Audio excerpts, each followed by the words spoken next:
Hi besties! Today, I will share something kung paano ako naging confident. Before, I used to doubt myself a lot.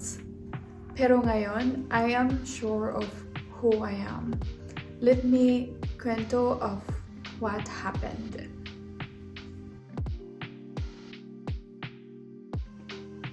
Growing up, I was a very shy girl. Takot akong magkamali and I always compare myself sa ibang tao. I don't know if nararanasan nyo rin to, especially kapag bata ka pa and hinahanap mo pa or kinikilala mo pa yung sarili mo. Lagi mong kinukumpara yung sarili mo sa ibang tao, di ba? I think part yan ng growth or part yan ng paglaki para makilala mo rin yung sarili mo. Pero habang kinikilala mo yung sarili mo at kinukumpara mo yung sarili mo sa ibang tao, ako, na-feel ko talaga na hindi ako enough. Sa school, I remember when I was in elementary and in high school, I wouldn't raise my hand to answer a question kahit alam ko yung sagot. I feel like invisible. Nag-improve lang siya nung college kasi kumbaga kahit papaano yung elementary and high school na mga challenges and yung pinagdaanan mo, mas kahit papaano nakilala mo na konti yung sarili mo nung nasa college ka na. But then, may mga panahon na ititest talaga ng world, ng universe, yung tinatry mong i-build na foundation ng confidence. And when I moved from Philippines to Canada, ibang level yung test ng patience, confidence, and na-culture shock din ang ate girl nyo. So, pero sa lahat ng yun ang pinagdaanan ko from elementary, high school, and now that I studied and moved here in Canada, na-develop din talaga yung self-confidence and gusto ko yun i-share sa inyo kasi alam ko mahirap siyang tahakin ng mag-isa or nang walang guidance. Gusto ko lang i-share yung experience ko and paano ko na-overcome yung pagiging sobrang mahiyain as a province girl and studying, coming to Canada to fulfill my dreams. Kailan ba nag-start yung confidence shift? I think process siya. Again, from being a very shy, summer-known girl, moving to Manila, and then working in the corporate world, and again, moving to Canada. So it started in Manila when I was working as a sales. There was one time na pinadala ako to have a presentation in Shanghai, in China. Doon nag-shift yung mindset ko na, kailangan ko nang lumabas sa comfort zone ko. Habang kwento, pero to make it short, parang I had to do this presentation. I remember I woke up at 4 a.m. and I was crying and I was telling myself this, hindi ko to kayang gawin. Kasi when you're trying to be more confident, may mga time na magda-doubt ka rin talaga sa sarili mo. Especially kung deep-rooted siya from like your childhood, mahihain ka. So, when you're trying to be more confident in your like adult life, may mga times na yung conscious mind mo or yung subconscious mind pala, parang nagdi-default siya dun sa younger girl version mo na mahiyain. So, I woke up at 4 a.m. I was praying, nagdasal talaga ako na sabi ko, Lord, kailangan kong gawin to, pero bakit yung mind ko ayaw niyang gawin? I was alone sa hotel room. I told myself, I can't do it. So, ang dami kong naisip na dahilan, ang dami ko nang naisip, ganyan. And then, tinanong ko yung sarili ko, kailan ka, when are you gonna be comfortable in your own skin? So, may mga time na feeling mo hindi ka confident. It's okay, but you have to remind yourself na kung kaya ng iba, kaya mo rin. At pagkatiwalaan mo lang yung proseso. Part yun ng process, going out of your comfort zone. Pero kapag nalagpasan mo yun, mas matatag at mas matibay ka bilang ikaw, bilang tao. Anyway, back to our topic. So doon nag-start yung confidence shift. Parang na-realize ko na kung hindi ako magtitiwala sa sarili ko, paano ako pagkakatiwalaan ng ibang tao? Or walang magtitiwala sa akin mismo kung hindi ko pagkakatiwalaan yung sarili ko. Alam mo yun, ganun.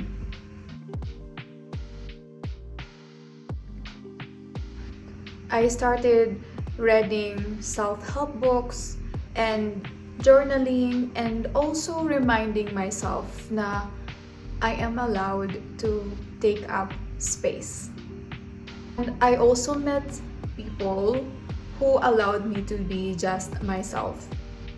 And I think yun din yung takeaway sa akin nung trinay kong i-conquer yung fear ng presentation during that day.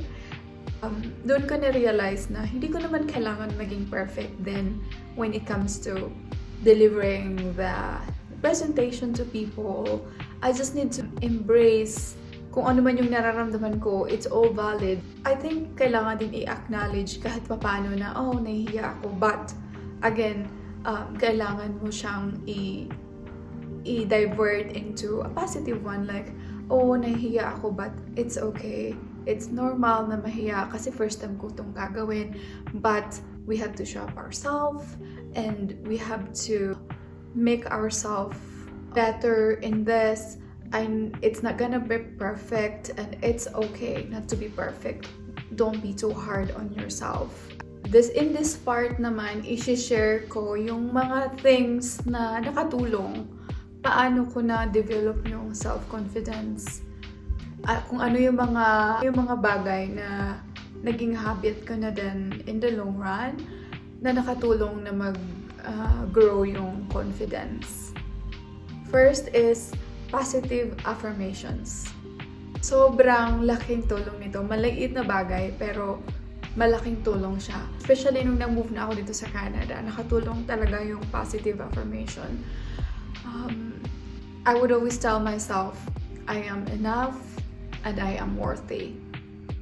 Kailangan natin i-remind yung sarili natin every day. Kasi walang ibang magre-remind nun eh. Nag-ano pa nga ako nun sa phone ko. Daily reminder. I think maybe this will help para sa inyo. What I did that time, nung nag-aaral ako, I really needed this reminder. Nung nasa Toronto ako nag-aaral. I am worthy, I am enough. Every day, that would pop up on my screen every morning. Sa reminders ko, every day, nakaset every day na mag-remind yung phone ko that I am enough and I am worthy. That daily reminder helped me overcome challenges in life alone in Toronto. Alam ko, magugustuhan to ng ibang girls and maraming girls. Dressing up for yourself. Oo, girls. Alam nyo to, diba? Iba yung nafe-feel mo.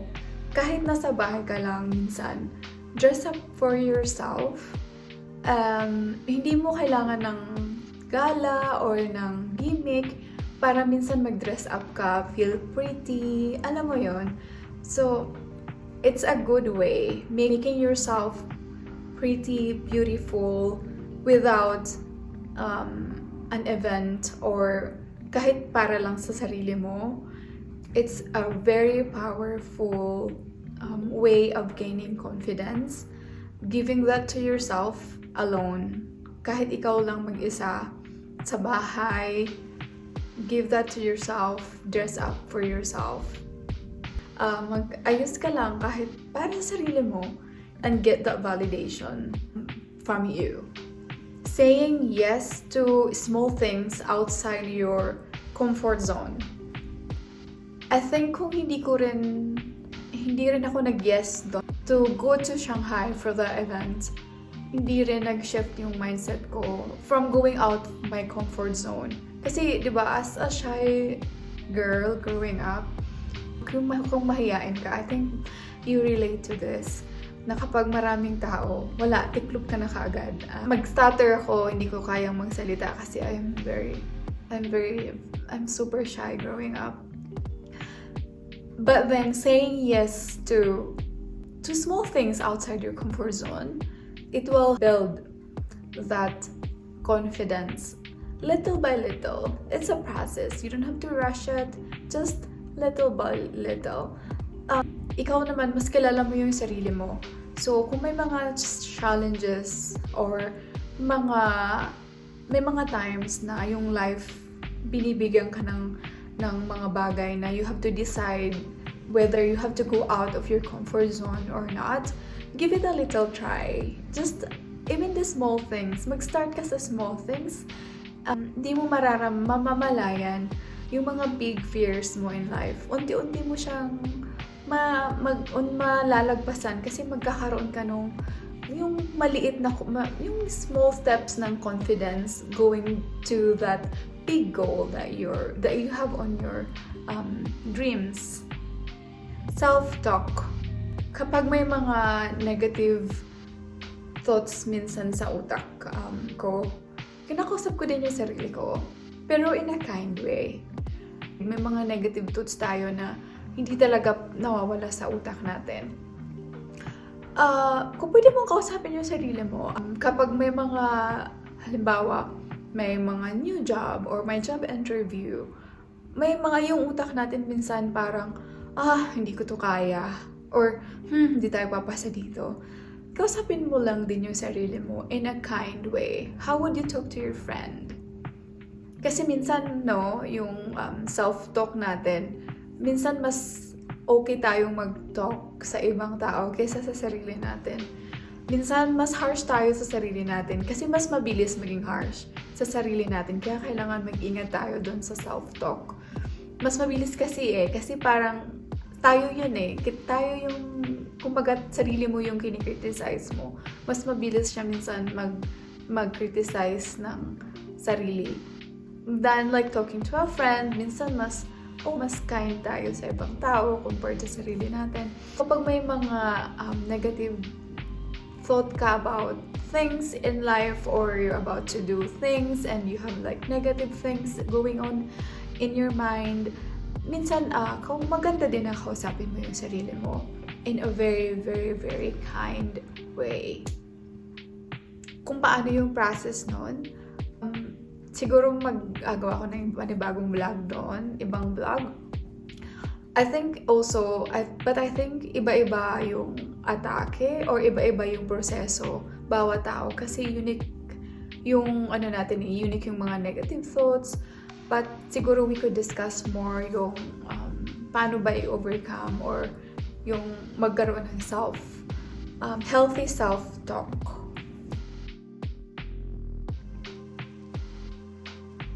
So what does confidence mean for me today? Confidence for me today is not being loud and not being always right. Parang for me, it's about trusting yourself even if you are still growing. I also believe na we never really stop growing. Every day, our life, may binibigay sa atin yung life na challenges. And it's always different. So, I think that's confidence for me. Yung hindi mo kailangan maging perfect. Kapag confident ka din sa sarili mo, wala din yung need na maging perfect ka. Natatanggap mo yung mga kunting flaws sa sarili mo. It's about showing yourself with love and kindness. Para sa akin, yun yung meaning na ng confidence. Okay din na matakot ka minsan. It's okay to feel scared sometimes.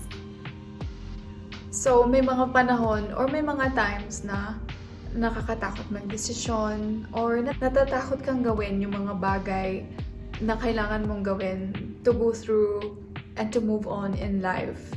Pero ngayon, I do it with grace and kumbaga kunting mindfulness kahit papano. If you are watching this and hindi mo pa na-feel na parang you're getting your confidence, it's okay. It's okay, bestie. Start small. Take small steps. Kahit yung baby steps, they matter. Ano man yung maliit na step na yun na kailangan mong gawin, just take that. The more na nag-show up ka para sa sarili mo, the more kang magiging confident. You deserve to take up space. Yun yung reminder ko sa'yo. You deserve to take up space. Ulitin ko lang. Thank you for listening to my kwento today. I-share nyo sa comments kung ano yung mga steps na ginagawa nyo to help you build your confidence. Magsuportahan natin yung isa't isa to make a more beautiful, confident woman one step at a time.